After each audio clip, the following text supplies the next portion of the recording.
सच्ची कहानी खौफनाक मखलूक। अस्सलाम वालेकुम। तमाम तारीफ़ अल्लाह के लिए है। अल्लाह से दुआ है जो परेशान है उनकी परेशानियां दूर करे, जो बीमार है उनको शिफा दे, जो हम में नहीं उसकी मग़फ़िरत फरमाए, आमीन। दोस्तों, उम्मीद है सब खैरियत से होंगे। आज का जो वाक़या है ये आपको इमेजिनेशन में लेना वाला है। आप सबसे दरख्वास्त है कि आयतल कुर्सी पढ़ कर अपने पास हिसार कर लें, क्योंकि जब भी इन मखलूक़ात का ज़िक्र होता है तो ये बहुत इंटरेस्ट के साथ हमारे पास आकर अपनी बातें सुनती हैं। जो लोग डरते हैं वो ये वाक़या ना सुने, बढ़ते हैं वाक़ये की तरफ। ये वाक़या 2023 कराची के एरिया तारिक रोड का है। एक घर का है। जिस बहन ने ये वाक़या भेजा है वो बताती हैं उसके घर में काफ़ी पुरस्कार चीज़ें होती हैं।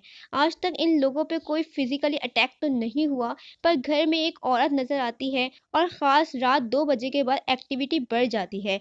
घर में जो सीढ़ियाँ हैं छत पे जाने वाली, वहाँ कोई औरत बैठी है और ऊपर नीचे मूव कर रही होती है। रात के टाइम एक रूम है, वहाँ कोई नहीं सोता, वहाँ की लाइट ऑन ऑफ हो रही होती है बार-बार, सामान भी कोई गिरा रहा होता है। हमने एक दफ़ा वहाँ पे पढ़ाई करवाई तो उस रात पूरे घर में उस मखलूक ने गुस्से में सामान फेंकना शुरू कर दिया। जैसे उसको ये सब करना हमारा बहुत ही ज़्यादा बुरा लग रहा हो। फ्रिज से खाने-पीने का सामान भी गायब होता, पानी की बोतलें भर कर रखो, रात की रात में सारी बोतलें खाली हो जाती हैं।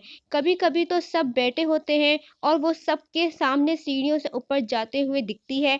और ये हफ्ते की रात तो ऐसा हुआ कि जिसको देख के मेरी तो चीख निकल गई। मैं अपने रूम से बाहर आई, पानी पीने। रात 3 बजे की बात है। मैंने देखा वो औरत छत की दीवार पर उल्टा चल रही थी और चलते-चलते गायब हो गई। मेरी चीख सुन के बाकी घर वाले भी बाहर आ गए। मैं कुछ बताती मैं बेहोश हो गई। कुछ देर बाद जब होश आया तो अपनी अम्मी के साथ रूम में ही सोई। अब मैं पानी की बोतल साथ लेकर ही सोती हूँ।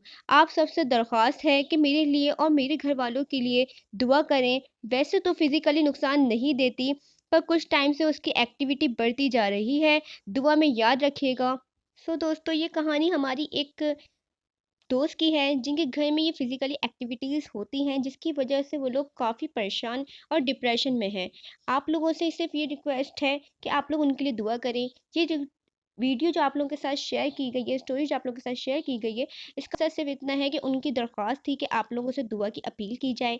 तो आप लोग इसका दुआ ज़रूर कीजिएगा। दुआओं में मुझे याद रखिएगा। अपना बहुत सारा ख़याल और हमारी वीडियो को लाइक, सब्सक्राइब और शेयर ज़रूर करिएगा। तो नेक्स्ट स्टोरी के साथ मिलते हैं। जब तक अल्लाह हाफ़िज़।